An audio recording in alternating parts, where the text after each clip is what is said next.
399 a.C. Filósofo griego que no dejó ninguna obra escrita, maestro de Platón, creía que el hombre solo es libre cuando logra controlar sus instintos. Si no, era presa de sus propios instintos y estos lo llevarían a hacer el mal. Que solo un loco podría querer hacer el mal teniendo conocimiento del bien y que un buen ciudadano debería de obedecer aún las malas leyes para no estimular al buen ciudadano a violar las buenas. Cualquiera que conozca el bien actuará de manera justa. Sócrates no considera al hombre como racional, sino que puede llegar a serlo con el conocimiento de la justicia y del bien. Platón, 427 a.C. y 347 a.C. fue un filósofo griego, alumno de Sócrates y maestro de Aristóteles. Para Platón el derecho es la idea del Estado como medio propicio al pleno desarrollo del individuo y el bien común como criterio de la autoridad política. Para Platón lo más importante en la ciudad y en el hombre sería la justicia, por lo tanto su Estado está basado en una necesidad ética de justicia. Él decía que las sociedades debían tener una estructura tripartita de clases, las cuales se dividían en artesanos o labradores, guerreros o guardianes y gobernantes o filósofos.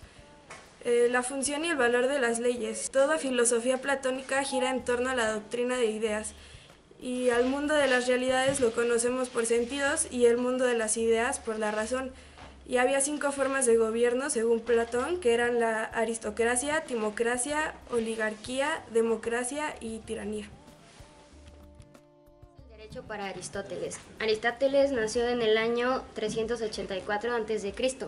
Aristóteles fue un filósofo, lógico y científico de la antigua Grecia que escribió cerca de 200 tratados sobre física, metafísica, política, ética, filosofía, entre muchos otros. Es conocido como el fundador de la lógica y el padre de la justicia. Para Aristóteles, el hombre es un ser que razona, pero no muchas veces se guía por la razón, pues se deja llevar por los apetitos que tiene la vida y que es impulsado por su propia naturaleza, y esto lo hace caer en vicios y cometer errores a lo largo de su vida. Para él, la justicia es la justicia en general, toda vez que exista la justicia particular. Aristóteles define la justicia como aquel hábito o costumbre que hace prontos a los hombres en el hacer las cosas, y por lo tanto estos obran de manera justa y aman las cosas justas. También nos habla de la justicia de la ley y nos dice que es la relación necesaria para que pueda existir el bien de otra persona. También nos dice que lo injusto se define como aquello que va en contra de la ley o que es desigual para las personas. Aristóteles dice que todas las virtudes se encuentran en el seno de la justicia, y su relación con el derecho es que el hombre siempre está siendo impulsado por lo que siente, pero busca la manera de deshacerse de sus vicios para lograr hacerlo justo y obrar justamente. Dominicio Ulpiano fue un consultor romano de origen fenicio. Fue tutor, consejero y prefecto del pretorio entre el año de 170 a.C. en Roma. Bueno, Ulpiano dice que el derecho es el arte de lo bueno y lo equitativo. La justicia, él la define como la voluntad de darle a cada quien lo que le corresponde. Pero ¿qué es lo que a cada quien le corresponde? Él conjunta el derecho, lo bueno y lo equitativo y la justicia en 3 preceptos fundamentales, que son vivir honestamente, que da origen moral y filosófico. Da origen moral porque cada persona debe de cumplir por lo menos y satisfacer las necesidades de cada persona para vivir dignamente. No dañar a nadie. Da un orden jurídico porque cada persona no debe de interponerse y dañar a terceros y perjudicar íntegramente a la persona. Y el tercer precepto es dar a cada uno lo que es suyo. Da un orden jurídico porque cada persona debe de tener lo que le corresponde. Por lo tanto, podemos definir que el derecho es el conjunto de todas las virtudes del hombre por el que constituye un ordenamiento jurídico. Marco Aurelio Antonio Augusto, apodado el Sabio o Filósofo. Nacido en Roma, fue emperador del Imperio Romano desde el año 161 de nuestra era hasta el año de su muerte en 180. Está considerado como una de las figuras más representativas de la filosofía estoica. Para Marco Aurelio, el derecho era hacer lo bueno y lo justo para todas las personas, era gobernar con sabiduría. En cuanto a la política social, continuó con las medidas anteriores de anteriores emperadores, como son las casas de acogida para pobres, los préstamos flexibles a bajo interés a pequeños agricultores o medidas en defensa de los esclavos. Realizó una división de clases en cuanto al derecho penal entre honestiniores y humiliores, lo que conllevaba diferentes penas y grados de castigo. Justiniano, 483, fue un precursor de la ciencia jurídica y nombrado padre del derecho gracias a sus atribuciones. En su poder legisló comprendiendo todos los aspectos del derecho positivo. Esto lo llevó a crear codificaciones basadas en las más importantes disciplinas jurídicas. Este lo llamó el Corpus Juris Civilis, dividido en el Codex, Digesto, Instituciones y Novelas. Una de las codificaciones más significativas dentro del corpus es el Digesto, o Pandectas, donde dio creación al Jura, que eran opiniones de jurisconsultos y una compilación de las constituciones europeas más importantes, donde daba a conocer normas del derecho civil. Se le atribuye la mayor fuente del derecho romano, consagrando así el sistema del derecho, dándole perdurabilidad en la historia y en el campo jurídico. El propósito de Justiniano era dotar al pueblo de un código práctico y un aproximado al sistema clásico, que estaba basado en jurisprudencias. Debemos reconocer que fue el autor de excelentes reformas. Sería una idea errónea conceptualizar el derecho para Justiniano, debido a que su objetivo era crear una compilación de constituciones más importantes para aproximarlo al pensamiento jurídico clásico y así creando una ley que ejerza fuerza en el pueblo. Podemos decir que desde el punto de vista jurídico, el Corpus Juris Civilis es la aportación más importante de Justiniano al derecho actual, ya que muchos de nuestros códigos civiles en todo el mundo tienen como base el Corpus Juris Civilis.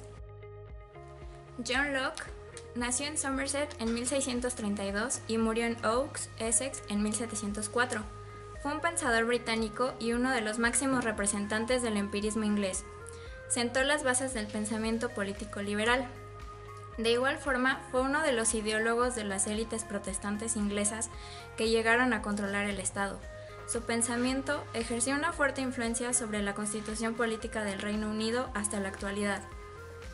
John Locke defendía que todo hombre nace dotado de derechos naturales que el Estado tiene como misión proteger, tales como la vida, la libertad y la propiedad. Defendía también la separación de poderes y por ello se le consideraba también el teórico de la democracia. Kant nació en 1724, murió en 1804. Estudió en la Universidad de Königsberg a los 31 años, ejerció en ella la docencia en el año de 1770. Fue nombrado profesor ordinario de lógica y metafísica. Se caracterizó por su apego a la metafísica racionalista de Wolff y su interés por la física de Newton. Para Kant, el derecho es el conocimiento sistemático de la doctrina del derecho natural, el ius naturae, donde se considera que el jurisconsulto toma aquellos principios inmutables para integrar toda la legislación positiva. Para Kant, el derecho se reduce a regular las acciones externas de los hombres y hacer posible su coexistencia. Así lo define como el conjunto de las condiciones por las cuales el arbitrio de cada uno puede coexistir con el arbitrio de los demás según una ley universal de libertad. El poder político es simplemente el poder organizado de una clase para oprimir a otra. Karl Marx, 1818-1883. Pensador socialista y activista revolucionario, considerado para muchos el padre del comunismo. Parte del pensamiento hegeliano, ocupándose de la historia, sociología y economía, para poder así hacer una crítica de la sociedad. Pensaba que las condiciones materiales de la sociedad son las que deciden la forma de pensar del hombre, y situó el conocimiento como el cuidado de los intereses de la sociedad. Todo lo bueno o malo está determinado por la clase dominante, crea una sociedad libre de clases sociales y plantea la desaparición o transformación del derecho, puesto que para Marx el derecho es un medio de dominación de instrumento de los explotadores, y este es un impedimento a la libertad, dado a que no está orientado a la justicia. Georg Wilhelm Friedrich Hegel fue un filósofo alemán. Nació en Stuttgart, Alemania, en 1770. Murió en Berlín en 1831. Hegel estudió primero en el instituto de su ciudad natal, Stuttgart. Entre 1788 y 1793 siguió sus estudios de teología en Tubinga, donde fue acompañado del poeta Hölderlin y el filósofo Schelling. gracias al cual se incorporó en 1801 como docente a la Universidad de Jena, que sería clausurada en la entrada de Napoleón en la ciudad en 1806. Sus principales obras fueron Fenomenología del Espíritu y Ciencia de la Lógica. El propio Hegel califica el idealismo de Fichte como subjetivo y el de Schelling como objetivo, y el suyo como absoluto. Hegel considera el derecho dentro del marco de la moral y su filosofía del derecho es contraria a la de Kant. Para Hegel el derecho es el medio por el cual la libertad resulta posible, ya que proporciona a la ley y el orden dentro del cual puede actuar, y en esto lo cual da significado. El eje sería el Estado y ya no la libertad. Tomando una posición contraria a Kant, Hegel coloca el eje del derecho no ya en la libertad humana, sino en el Estado, negándose a diferenciar lo racional y lo real. Por esta concepción, el Estado tendría una función y fuerza civilizadora. Esta sería su misión principal. El Estado se apoya en la voluntad del poder. Friedrich Nietzsche. Nietzsche nació en 1844, falleció en 1900. ¿Qué hizo Nietzsche? Bueno, él fue un filósofo, poeta, músico y filólogo alemán. ¿Qué es el derecho para Nietzsche? Bueno, el derecho para él es la forma de control social derivada de la imposición que nace del consenso ciudadano. Es decir, es dictado por los fuertes hacia los débiles. Ellos deciden lo que le conviene o no a la sociedad. Su idea nace a partir de la interacción entre los nobles y los plebeyos. Tenemos que recordar que, su situación histórica fue distinta. Los fuertes los define como tanto biológica como culturalmente superiores. Para él la grandeza dentro de su filosofía la menciona a través de la tenacidad, la fuerza de voluntad y el espíritu. Directamente relacionado con ser fuerte, el derecho para él es un privilegio, es decir, si eres fuerte tienes derechos, si eres débil no deberías de tenerlos. El derecho va unido, dentro de su cátedra a la sociedad. La sociedad, él la considera una especie de represión, ya que establece un autoadiestramiento, restringe los instintos naturales del humano. ¿Y por qué la toma como una represión? Por tres principales razones. Se vuelve uniforme, se vuelve reglamentada e igual. La conciencia dentro del estudio del derecho es muy importante. Para él esta surge a partir de la interacción entre un hombre y otro por la necesidad de comunicarse. Esto lo enfoca en el derecho y la sociedad a través de la memoria. A través de la memoria puede establecer, la sociedad establece lo que debe hacerse y lo que no, y a través de esta prevenir futuras infracciones. Enfocándonos un poquito más en lo que dice él directamente con el derecho penal, Nietzsche lo critica mucho debido a que, a través del sufrimiento de unos es la muestra para que otros no hagan lo que los anteriores hicieron. Es un castigo y esto en su criterio refuerza la sociabilidad entre la sociedad. El perdón lo muestra de una facultad de los más fuertes, es decir, los que gobiernan.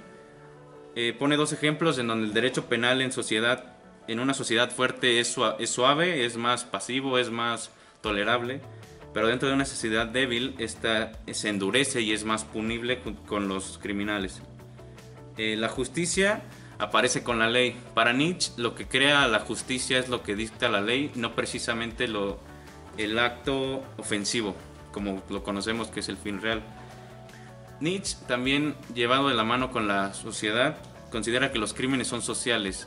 Esto nos dice que los maestros, padres, mentores, etcétera, todos ellos tienen una especie de culpa, ya que por medio de la autoridad y de las leyes van creando un patrón dentro de su sociedad, por lo tanto de mucha o poca manera son culpables.